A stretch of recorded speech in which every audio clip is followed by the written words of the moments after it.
إن الحمد لله نحمده ونصلي على رسوله الكريم أما بعد فأعوذ بالله السميع العليم من الشيطان الرجيم من همزه ونفخه ونفثه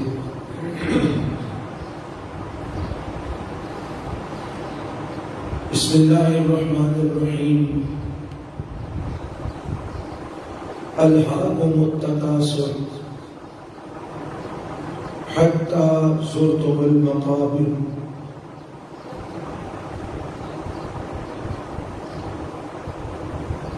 ألهاكم التكاثر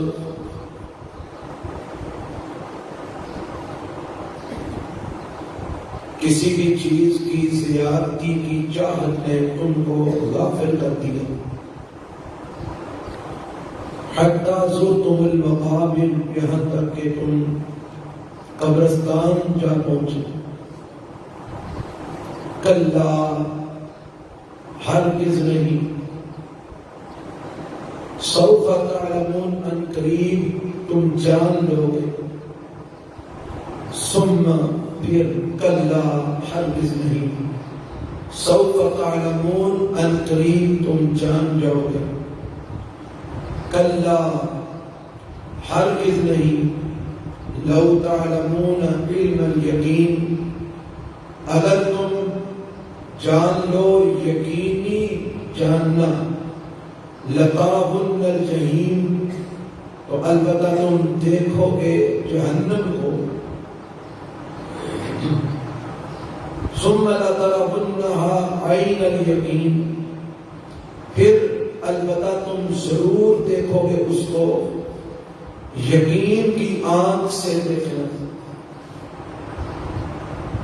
ثم لتسألن یومئذ عن النعیم پھر البتہ ضرور تم سے سوال کیا جائے گا اس دن نعمتوں کے بارے میں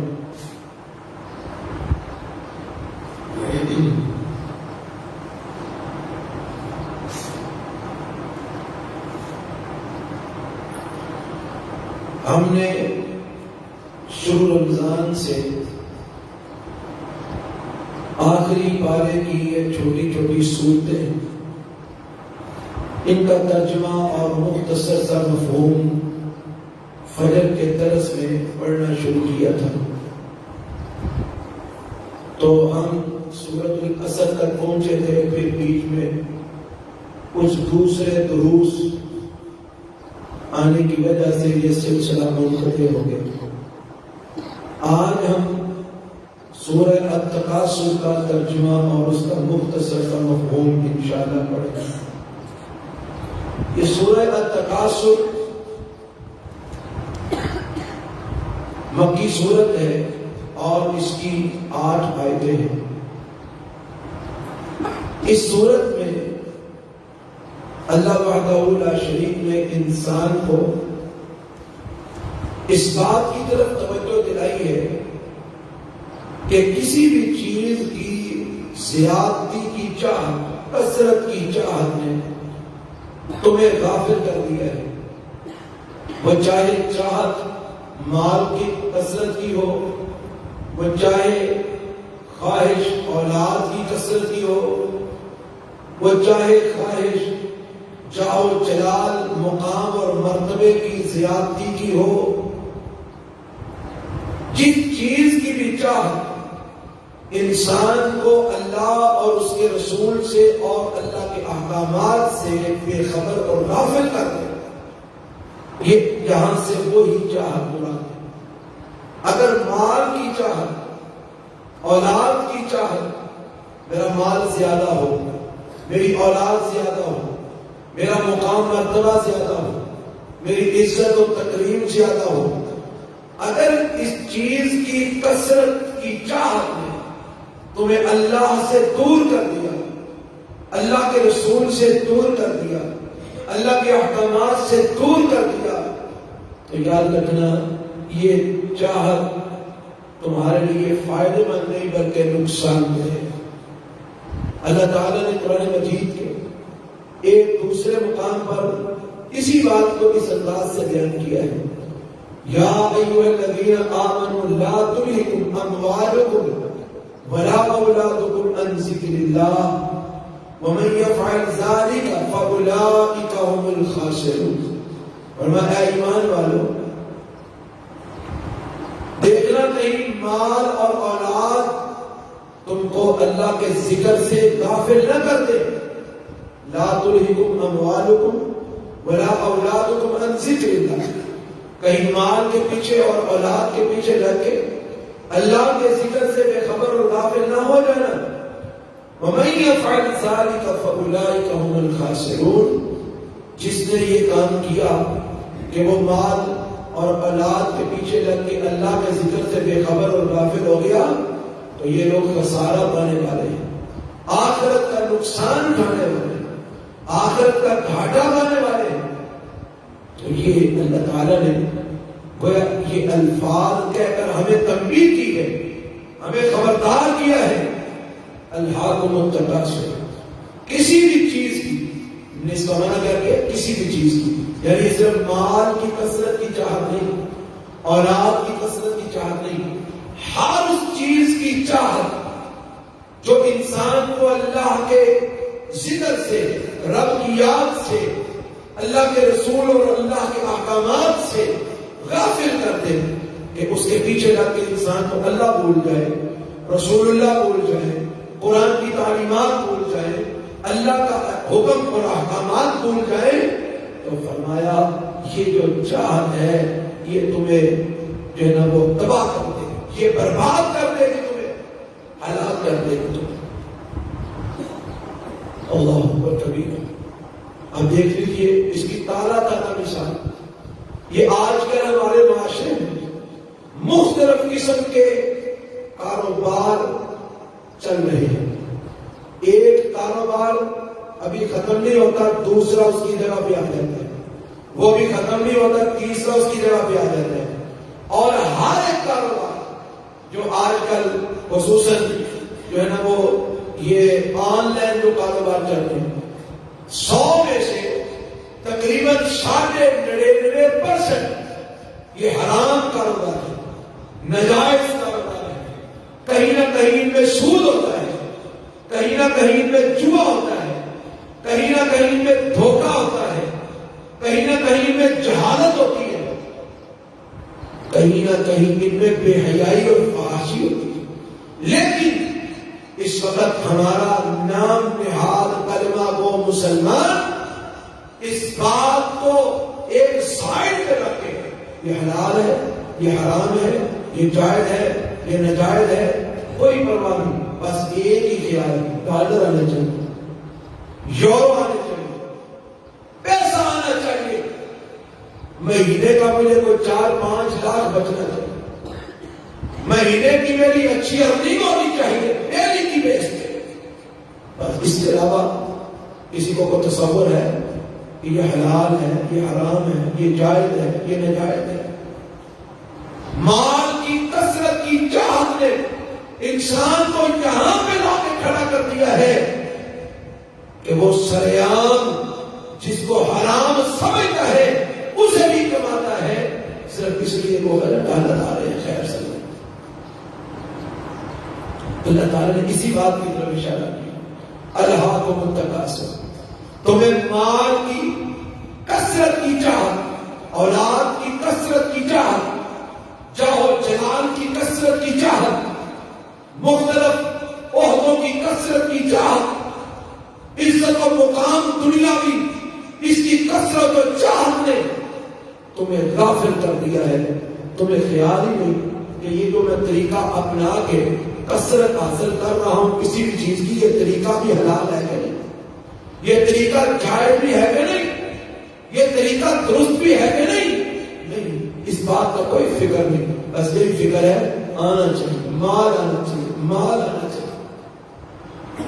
فرمایا اے انسان تیری حیثیت یہ ہے تو مال مال مال کرتا مر جاتا ہے، حتی زرتم المقابر، اس کثرت کی چاہت نے تمہیں کتنا غافل کر دیا ہے کہ تم قبروں کی زیارت جا کے کر دیتے ہو، لیکن تمہارے مال کی ہوس ختم نہیں ہوتی. قبروں کی زیارت کرنے کا مطلب یہ نہیں کہ تم قبرستان میں جا کے قبریں دیکھ لیتے ہو، نہیں. حتی زرتم المقابر، تم خود قبروں میں جا پڑتے ہو. مال کرتے تم خود قبروں میں جا پڑتے ہو. کتنی دنیا ہے جو مال کرتے مر جاتی ہے. آپ ذرا تھوڑا سا معاشرے میں دھیان دو دیں. مال پیسہ ڈالر کرتے مر جاتے ہیں. اور میں کہا کرتا ہوں ایسے بد نصیبوں کو اپنی ساری زندگی کی کمائی میں سے کفن کی 3 چادریں بھی نصیب نہیں ہوتی. وہ بھی رسم و رواج اپنانے والے رشتے دار دے دیتے ہیں. ہے نا رواج، مرنے کے بعد کئی رشتے جاگ اٹھتے ہیں جو کہتے ہیں کہ اس کو کفن ہم نے دینا ہے. کبھی کوئی پڑم کفن دے جاتے ہیں، کبھی جناب کوئی بھاری کفن دے جاتا ہے. لوگ اپنی ناک رکھنے کی خاطر اور اپنی بلے بنانے کی خاطر وہ کہتے ہیں ہم اس کو کفن پہنائیں گے. جی وہ کفن تمہیں غیر پہنا گئے. جس کمائی کے پیچھے تم مر گیا اس کمائی کی 3 چادریں بھی تمہیں نصیب نہیں ہوئی. کس مال کے پیچھے تم مر گیا؟ اور میں الہاکم التکاثر، تمہیں کسی بھی چیز کی کثرت کی چاہت زیادہ ہونی چاہیے، زیادہ. نبی پاک نے فرمایا ابن آدم کا پیٹ نہیں بھرتا، اس کے پاس ایک سونے کا پہاڑ ہونا، یہ کہتا ہے ایک اور ہونا چاہیے. 2 ہو جائے سونے کے پہاڑ، کہتا ہے ایک اور ہونا چاہیے، اس کا پیٹ نہیں بھرتا. اور میں اس کے پیٹ کو بھرے گی تو قبر کی مٹی بھرے گی. جب قبر میں جائے گا نا اس کی مٹی اس کے پیٹ کو بھرے گی، اس کا پیٹ نہیں بھرتا. ایک پہاڑ سونے کو کہتا ہے ایک اور ہونا چاہیے، وہ ہو جائے پھر کہتا ہے ایک اور ہونا چاہیے. اس کی تھوڑی سی مثال ہم ذرا دیکھیں. رہنے کے لیے تو مکان ایک ہی کافی ہوتے ہیں. اب ہماری دوڑ کیا لگی ہوئی ہے؟ ایک مکان بن گیا ہے ہم دوسرا بھی بنانا چاہیے، بن گیا ہے ایک اور بنانا چاہیے، بن گیا ہے ایک اور بنانا چاہیے. پراپرٹی بناؤ، مکان بناؤ. کہاں سے آئے گا، کیسے بنائیں گے اس کو چھوڑ دو، بس آئے گا جیسے مرضی آئے، حلال آئے حرام آئے، جائے گا نہ جائے گا. حضرات یہ انسان کی بھوک مال کی نہیں مرتی، نہیں ختم ہوتی. اللہ ہمیں قناعت کرنے والا مسلمان بنا دے. ہمیں جتنا اللہ دے اس کے اوپر شکر کرنے والا، صبر کرنے والا مسلمان بنا دے. اللہ کو متقاصر تمہیں کثرت کی چاہت نے غافل کر. حتی زرتم المقابر، اتنے بے خبر ہوئے کہ قبروں میں جا پڑے. آگے کیا فرمایا؟ کلا، ایسا ہرگز نہیں ہونا چاہیے. کیا مطلب؟ یہ ٹھیک نہیں ہے. یہ جو مال، جاہ و جلال، عزت اور وقار اور اولاد اور دنیا کی نعمتیں، دنیا کے سامان، ساز و سامان، اس کی کثرت کی چاہت جو تمہیں اللہ اور اس کے رسول صلی اللہ کے دین سے غافل کر دے، کلا یہ درست نہیں ہے. ہرگز ایسا نہیں ہونا چاہیے. یہ غلط کر رہے ہو. یہ مطلب ہے کلا ہرگز نہیں، یا یہ ٹھیک نہیں ہے.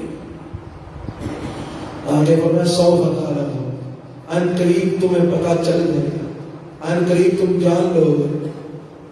سن پھر کلا ہرگز یہ درست نہیں ہے جو تم کر رہے ہو. 100 بتا رہا ہوں، ان قریب تم جان لو گے. کیا جان لو گے؟ کہ تم جو کرتے رہے ہو یہ غلط تھا. ان قریب تم جان لو گے کہ تم جو دنیا میں کرتے رہے ہو یہ غلط تھا. کب جان لو گے؟ جب تمہاری آنکھیں بند ہو جائیں گی، جب تم کچھ کرنے کے قابل نہیں رہو گے، جب تمہاری روح جسم سے جدا ہو جائے گی، جب تمہارا جنازہ پڑھ دیا جائے گا، جب تم قبر میں جا پڑو گے، پھر تمہیں معلوم ہو جائے گا کہ میں جو کرتا آیا ہوں یہ ٹھیک نہیں تھا. لیکن اب بچتا ہے کیا ہو؟ تب چھپ گئی چڑیاں کھیت. اب تو وقت بیت گیا، اب پچھتا رہا ہے میں جو کرتا آیا ہوں یہ ٹھیک نہیں تھا، اب اس غلط کو ٹھیک کون کرے گا؟ کیسے ٹھیک ہوگا یہ؟ واپس تو آنے سے رہا، وہاں پر نمازیں پڑھائی نہیں جائیں گی، روزے رکھائے نہیں جائیں گے، زکاتوں کا مسئلہ کوئی نہیں، صدقات و خیرات کا موقع کوئی نہیں، کیسے ٹھیک ہوگا؟ اس لیے اللہ فرماتا ابھی سے ٹھیک کر لو۔ میں تمہیں بتا رہا ہوں اللہ ہر دن یہ درست نہیں جو تم کر رہے ہو، کہ تم اللہ اور اس کے رسول اور اس کے ذکر سے غافل ہو رہے ہو، یہ درست نہیں ہے۔ سوف تعلمون، یہ بات ان قریب تم جان جاؤ گے، ثم کلا، پھر ہر دن درست نہیں، سوف تعلمون، ان قریب تم جان جاؤ گے۔ یہ دو مرتبہ اللہ نے بات کیوں کہی ہے؟ تاکید کے لیے۔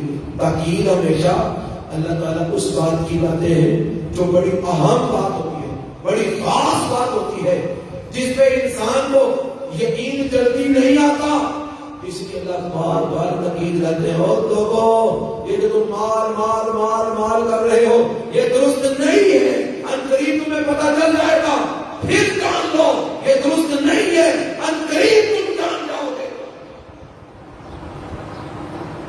کلا، ہرگز یہ درست نہیں ہے جو تم کر رہے ہو، جو مال کی چاہت کثرت کے پیچھے حلال حرام جائز ناجائز کی تمیز بٹھائے بیٹھے ہو، کلا ہرگز یہ درست نہیں ہے۔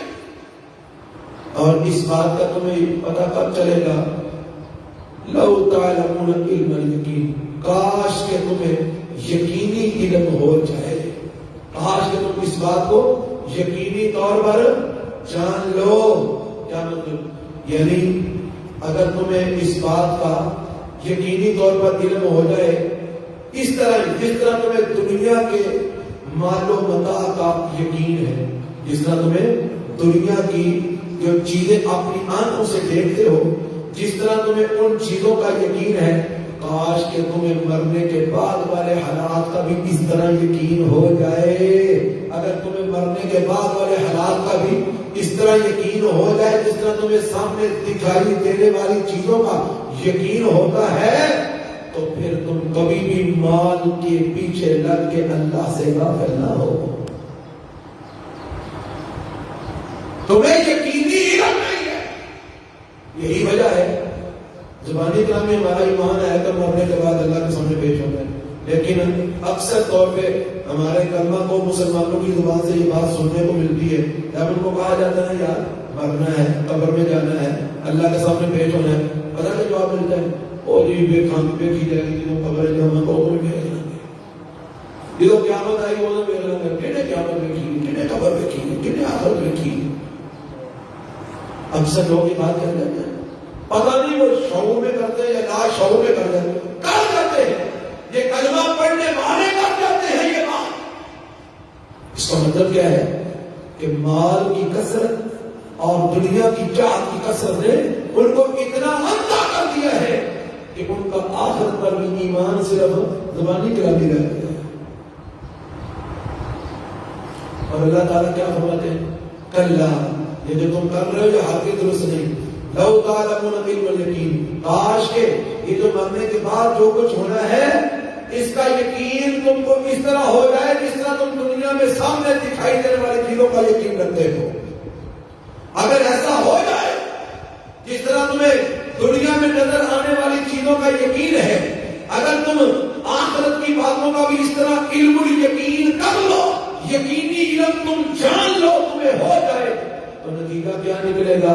نتیجہ یہ نکلے گا کہ پھر تم دنیا کی اس ہوس کے پیچھے اللہ سے غافل نہیں ہوگے۔ لیکن چونکہ تم کو یقین ہے نہیں، تم کو علم الیقین حاصل ہی نہیں، تو نتیجہ کیا نکلے گا؟ تم مال کی دلدل میں پھنسے ہوئے ہو، چاہو جلال کی دلدل میں پھنسے ہوئے ہو، پیسے کی دلدل میں پھنسے ہوئے ہو، حرام حلال کی تمیز کے بغیر تم دنیا دنیا دنیا کی دلدل میں پھنسے ہوئے ہو، نتیجہ کیا نکلے گا؟ لَتَرَوُنَّ الْجَحِيمَ، ان قریب تم جہنم کو دیکھو گے۔ جو کچھ تم کر رہے ہو اس کے نتیجے میں ان قریب تم جہنم کو دیکھو گے۔ جب حرام حلال کی تمیز نہیں ہوگی تو یہ مال ہمیں کہاں لے کے جائے گا؟ جہنم میں لے کے جائے گا۔ جب حق لوگوں کے مال کے ہم کھائیں گے پھر یہ مال کہاں لے کے جائے گا؟ جہنم میں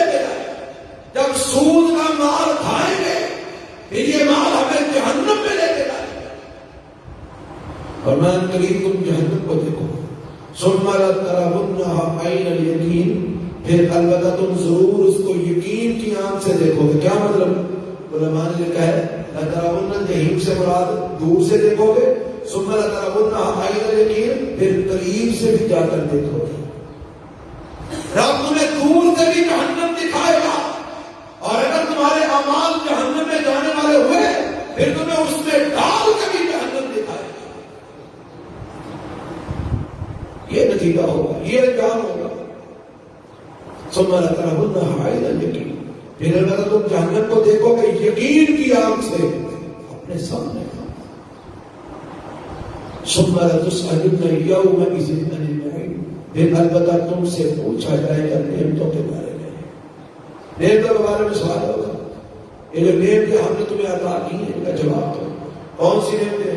اس کے بارے میں بعض علماء نے کہا آنکھ، کان، دل، دماغ، امن، سکون، صحت، مال، دولت، اولاد، یعنی جتنی بھی نعمتیں رب نے عطا کی ہیں سب نعمتوں کے بارے میں سوال ہوگا. اور سوال سب سے ہوگا. سوال سب اچھوں سے بھی بروں سے بھی، نعمتوں کی قدر کرنے والوں سے بھی، نعمتوں کی ناشکری کرنے والوں سے بھی، سب سے سوال ہوگا. ہاں جو نعمتوں کی قدر کرنے والے ہوں گے وہ اللہ کے سامنے سرخرو ہو جائیں گے، اور جو نعمتوں کی ناشکری کرنے والے ہوں گے وہ وہاں پر جواب نہیں دے پائیں گے، پھنس جائیں گے. سوال سب سے ہوگا. سیدنا عمر فاروق رضی اللہ تعالیٰ جن لوگوں کو اس چیز کا فکر تھا نا، اللہ کی قسم ان کے تو حلق سے نوالے نہیں اترتے تھے. ایک دفعہ کھانا کھانے لگے، زیتون کا تیل کا سوکھی روٹی تھی. زیتون کا تیل اس وقت بطور سالن کے استعمال ہوتا تھا، تو چھلنی میں زیتون کا تیل ہے، ساتھ سوکھی روٹی، نوالا اتار کے زیتون کا تیل لگا کے منہ میں ڈال کے چبایا، اوپر سے پانی پی لیا. اس طرح یہ لوگ کھانا کھایا کرتے ہیں. ہماری طرح نہیں یہ کہ جو ہے نا وہ دسترخوان کے اوپر 20 ڈشیں لگی ہوئی، آدھی کھائی آدھی برباد کر دی. تھوڑا سا تیل لگایا، منہ میں نوالا ڈالا، چبایا، مشکل ہوئی، پانی کا گھونٹ پیا اندر. حضرت عمر فاروق رضی اللہ تعالیٰ عنہ زیتون کے تیل کے ساتھ، امیر المومنین زیتون کے تیل کے ساتھ لگا کے نوالا منہ میں ڈالنے لگے. خیال آیا عمر اللہ قیامت والے دن سوال کرے گا کہ تو زیتون کے تیل کے ساتھ روٹی کھاتا تھا، تو کیا جواب دے گا؟ نوالا نہیں جائے گا. دیکھنے والوں نے کہا امیر المومنین کھانا نہیں کرنا. فرمایا ڈرا گیا ہے، اللہ نے پوچھ لیا تو کیا جواب دے گا؟ ہے نا وہ لوگ قدم قدم پہ اللہ کا شکر ادا کرنے والے، قدم قدم پہ اللہ کی اطاعت کرنے والے، ان کا حال یہ ہے. اور ہم قدم قدم پہ نافرمانی کرنے والے، ہمیں کبھی خیال نہیں ہے. ہم تو آپس کی بات ہے، پانی اللہ کی نعمت ہے نا ہمارے لیے. ہمارے علاقے میں پانی اچھا ہے، پینے والا ہے، یہ اللہ کی بہت بڑی نعمت ہے. ان لوگوں سے پوچھئے کہ پنجاب کے کئی علاقے ہیں جہاں پر کھارا پانی ہے، وہ پانی پی نہیں سکتے، مول پانی لے کے پی لیں. یہ فیصل آباد کے علاقے میں چلے جائیں، وہاں پر ٹینکر آتے ہیں جو پانی کو بھر کے دے کے جاتے ہیں. اسلام آباد میں چلے جائیں، ٹینکر آتے ہیں جو پانی بھر کے کو دے کے جاتے ہیں، وہ پانی پیتے ہیں. پینے والا الگ پانی ہے، نہانے دھونے والا الگ پانی ہے. ان کو پانی زیادہ وافر مقدار میں یہ سب نہیں. اور ہم یہ لوگ جو پنجاب کا درمیانی علاقہ ہے، موٹر چلاؤ تو جتنا مرضی روڑی ہو وہ کچھ نہ لے کوئی. اب یہ پانی اللہ کی نعمت ہے ہمارے لیے، میٹھا پانی ہے، اچھا پانی ہے، ہمارا صحت والا پانی ہے. اب ہم تھوڑی سی بات ہے، وضو کرتے ہیں. قاضی صاحب لاؤ ہم وضو کر لے گا کتنے کلو پانی ضرور چاہیے؟ 1 کلو تو پانی اسی سیدھا پتہ ہوں ضرور چاہیے. کلو پانی ہونا تو دیر لگ گئی. ٹوٹی کھولو، پھر پانی کو سائڈ کرو، کلو پانی تھوڑی ہوتا ہے. پھر ہاتھ دھو، پھر سجے کبھی دیکھو، پھر کوڑی کرو، پھر دھیان سجے کبھی کرو. یعنی ہم بلا مبارکہ وضو کرتے ہیں تو 4 کلو پانی سے ڈال چڑھتے ہیں. تو کیا اللہ تعالیٰ کو اس نعمت کا ہم نے جواب نہیں دینا؟ وضو تو 1 گلاس پانی کے ساتھ ہو جاتا ہے. رسول اللہ صلی اللہ